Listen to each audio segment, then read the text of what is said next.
सूरज चव्हाण अखेर पोलिसांना शरण आले। सूरज चव्हाण रात्री लातूर पोलीस ठाण्यामध्ये हजर झाले। पहाटे सूरज चव्हाणांना जामीनही मंजूर झाला, तर सूरज चव्हाणांसह 10 जणांना रात्री पोलिसांनी ताब्यात घेतलेलं होतं, मात्र लगेचच त्यांना जामीन देखील मंजूर झालेला आहे। महत्त्वाची आणि मोठी बातमी आपण पाहतोय, सूरज चव्हाण अखेर पोलिसांना शरण आलेत। सूरज चव्हाण रात्री लातूर पोलीस ठाण्यामध्ये हजर झाले, तर पहाटे लगेचच सूरज चव्हाणांना जामीनही मंजूर झाला।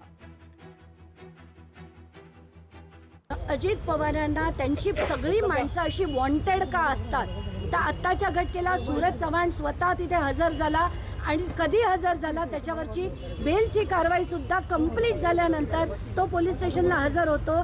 लाज वाटते मला की आपल्या उपमुख्यमंत्री पदाचे जे आपले अजित पवार आहेत त्यांचा माणूस त्याच्यावर सुद्धा तो सुद्धा फरार होतो आणि उपमुख्यमंत्री बघत असतात।